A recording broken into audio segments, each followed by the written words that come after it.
ಸನ್ಮಾನ್ಯ D K Shivakumar ಅವರು ತಮ್ಮ ಜೀವನದ ಆಸೆಯನ್ನು ಪೂರೈಸಿಕೊಂಡಿದ್ದಾರೆ. ಮುಖ್ಯಮಂತ್ರಿಗಳಾಗಿ ನೆನ್ನೆ ಪ್ರಮಾಣ ವಚನವನ್ನು ತೆಗೆದುಕೊಂಡಿರ್ತಕ್ಕಂಥದ್ದು ಎಷ್ಟು ಸತ್ಯನೋ, ನಿನ್ನೆ ಅವರ ಮಂತ್ರಿಮಂಡಲದ ಸದಸ್ಯರನ್ನು ನೋಡಿದಾಗ, ಸಚಿವರ ಪಟ್ಟಿಯನ್ನು ನೋಡಿದಾಗ ಅದು ಡಿ ಕೆ ಶಿವಕುಮಾರ್ ಅವರ ಕ್ಯಾಬಿನೆಟ್ ಅಲ್ಲ, ಸಿದ್ದರಾಮಯ್ಯನವ್ರ ಕ್ಯಾಬಿನೆಟ್ ಅಂತಕ್ಕಂಥದ್ದು ಎಂಥವ್ರಿಗೂ ಕೂಡ ಗೊತ್ತಾಗ್ತದೆ. ಮತ್ತು ಹಿಂದಿನ ಮುಖ್ಯಮಂತ್ರಿಗಳು ಸಿದ್ದರಾಮಯ್ಯನವರು ಮುಖ್ಯಮಂತ್ರಿ ಕುರ್ಚಿಯಿಂದ ಇಳಿಯುವ ಮುಂಚಿತವಾಗಿ ಒಂದು ಗೂಗ್ಲಿಯನ್ನು ಕೂಡ ಹಾಕಿ ಹೋಗಿದ್ದಾರೆ. ಏನು ಹಿಂದುಳಿದ ವರ್ಗಗಳ ಒಂದು ವರದಿಯನ್ನು ಸ್ವೀಕಾರ ಮಾಡಿ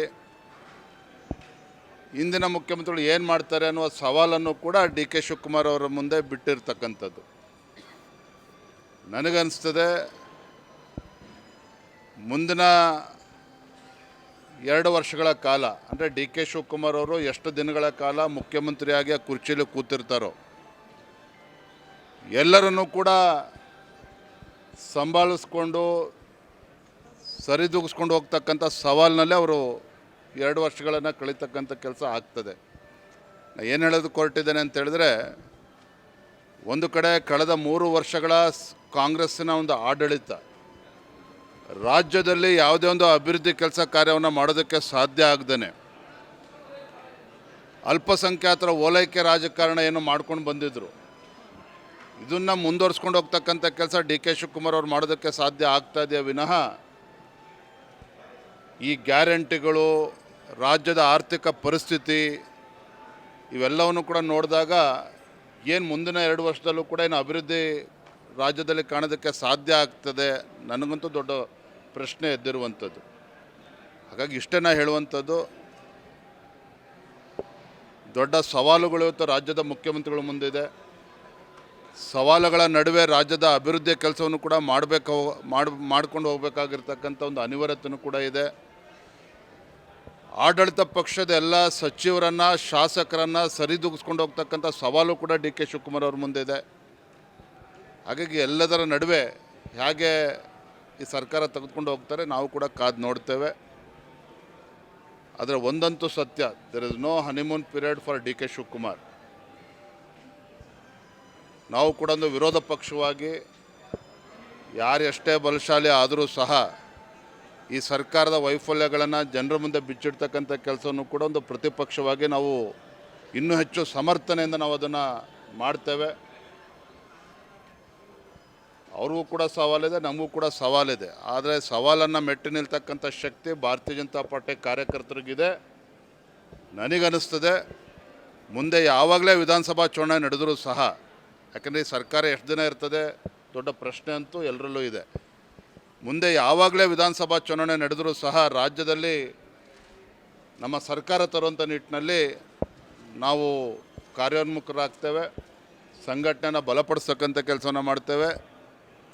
ಮುಂದೆ ಬರ್ತಕ್ಕಂಥ ಸ್ಥಳೀಯ ಸಂಸ್ಥೆ ಚುನಾವಣೆಗಳು ಕೂಡ ಸವಾಲಿದೆ. ನಮ್ಮ ಕಾರ್ಯಕರ್ತರ ಚುನಾವಣೆ, ಆ ನಿಟ್ಟಿನಲ್ಲಿ ನಮ್ಮ ಕಾರ್ಯಕರ್ತರಿಗೆ ಶಕ್ತಿ ತುಂಬುವಂಥ ಕೆಲಸನೂ ಕೂಡ ನಾವು ಮಾಡ್ತೇವೆ. ಡಿ ಕೆ ಶಿವಕುಮಾರ್ ಅವರು ಪಾದಯಾತ್ರೆ ಮಾಡಿದ್ರು, ಹಿಂದೆ ಮೇಕೆದಾಟು ಯೋಜನೆ ವಿಚಾರವಾಗಿ ಮಾಡಿದ್ರು. ಜೊತೆಗೆ ಈಗ ತಮಿಳುನಾಡಲ್ಲಿ ವಿಜಯ್ ಕೂಡ ಇರುವಂಥದ್ದು, ಇಬ್ಬರು ಸ್ನೇಹಿತರು, ಅವ್ರು ಗೆದ್ದಾಗ ಇವರು ವಿಶ್ ಮಾಡಿದ್ರು. ಸೊ ಅದೇ ವಿಜಯ್ ಹೋಗ್ಬಿಟ್ಟು ಮತ್ತೆ ಅದನ್ನು ಏನು ಡ್ಯಾಮ್ ಕಟ್ಟಬಾರ್ದು ಅಂತ ಆರೋಪಗಳನ್ನ ಮಾಡ್ತಾರೆ ಅವರು. ಪಾದಯಾತ್ರೆ ವಿರೋಧ ಪಕ್ಷದಲ್ಲಿದ್ದಾಗ ಮಾಡ್ತಕ್ಕಂಥದ್ದು ಭಾಳ ಸುಲಭ. ಇವರು ಸರ್ಕಾರ ಬಂದು, ರಾಜ್ಯದಲ್ಲಿ ಕಾಂಗ್ರೆಸ್ ಸರ್ಕಾರ ಬಂದು 3 ವರ್ಷಗಳು ಆಗಿದೆ ಈಗ ಆಲ್ರೆಡಿ. DMK ಸರ್ಕಾರ ಇವರ ಮಿತ್ರ ಪಕ್ಷವೇ ಅಲ್ಲಿ ಆಡಳಿತದಲ್ಲಿ ಇದ್ದಿತ್ತು. ಆವಾಗಲೇ ಆ ಸಮಸ್ಯೆ ಪರಿಹಾರ ಮಾಡ್ಕೊಳ್ಳೋದಕ್ಕೆ ಸಾಧ್ಯ ಆಗಿಲ್ಲ. ಮುಂದೆ ಏನಾಗುತ್ತೆ ಕಾದು ನೋಡೋಣ. ಸರ್, ಈಗ ಸಿದ್ದರಾಮಯ್ಯ ಸರ್ಕಾರದಾಗ 40% ಕಮಿಷನ್ ಆರೋಪ ಇತ್ತು. ಡಿ ಕೆ ಶಿವಕುಮಾರ್ ಮೇಲೆ ಸರಿ ಹೋಗುತ್ತಾ, ಹೇಗೆ? ಇದೆಲ್ಲದಕ್ಕೂ ಕೂಡ ಕಾಲವೇ ಉತ್ತರ ಕೊಡ್ತದೆ. ಡಿ ಕೆ ಶಿವಕುಮಾರ್ ಅವರು ಏನು ಅಂತೇಳಿ ಕಳೆದ 3 ವರ್ಷದಲ್ಲಿ ಬೆಂಗಳೂರಿನಲ್ಲಿ ಮಾತನಾಡ್ತಾ ಇದ್ದಾನೆ. ಹಾಗಾಗಿ ಈಗ ಏನೋ ಅದನ್ನು ಪ್ರಸ್ತಾಪ ಮಾಡೋದಕ್ಕೆ ಹೋಗೋದಿಲ್ಲ. ಅವ್ರಿಗೆ ಒಳ್ಳೆ ಅವಕಾಶ ಸಿಕ್ಕಿದೆ, ಅವ್ರಿಗೆ ಒಳ್ಳೆ ಆಡಳಿತ ನೀಡಲಿ ಅಂತೇಳಿ ರಾಜ್ಯದ ಜನ ಬಯಸ್ತಾ ಇದ್ದಾರೆ. ಯತ್ನಾಳ್ ಅವರು ಏನು ಡಿ ಕೆ ಶಿ ಮುಖ್ಯಮಂತ್ರಿ ಆದಷ್ಟೇ ಮೊದಲನೇ ಕರೆ ಹೋಗಿರೋದೇ ರಾಜ್ಯಾಧ್ಯಕ್ಷರಿಂದ ಬಿಜೆಪಿ, ಇದು ಅವ್ರಿಗೆ ಖುಷಿ ತರುವಂಥ ವಿಚಾರ ಅಂತ ನೋಡ್ರಿ ಪಾಪ, ನೀವು ನಾನು ಯಾರ ಹೆಸರನ್ನು ಉಲ್ಲೇಖ ಮಾಡೋದಕ್ಕೆ ಹೋಗೋದಿಲ್ಲ. ಅವರ ಪರಿಸ್ಥಿತಿಯನ್ನು ತಾವು ಅರ್ಥ ಮಾಡ್ಕೊಳ್ಳಿ. ಕೆಲವ್ರಿಗೆ ವಿಜೇಂದ್ರ ಹೆಸರು ಹೇಳದೇ ಇದ್ದರೆ ತಿಂದಿದ್ದು ಅರಗೋದಿಲ್ಲ. ಕೆಲವ್ರಿಗೆ ವಿಜೇಂದ್ರ ಹೆಸರು ಹೇಳದೇ ಇದ್ದರೆ ಮೀಡಿಯಾದಲ್ಲಿ ಪ್ರಚಾರ ಸಿಗೋದಿಲ್ಲ. ಕೆಲವ್ರಿಗೆ ವಿಜೇಂದ್ರ ಹೆಸರು ತೆಗೆದುಕೊಳ್ಳದೆ ಹೋದರೆ ರಾಜಕೀಯವಾಗಿ ಕಳೆದು ಹೋಗ್ತಾರೆ. ಆಗ ಕೆಲವರು ಬೇರೆ ಬೇರೆ ಮುಖಂಡಗಳು ನನ್ನ ಹೆಸರನ್ನು ತೆಗೆದುಕೊಳ್ತಾರೆ.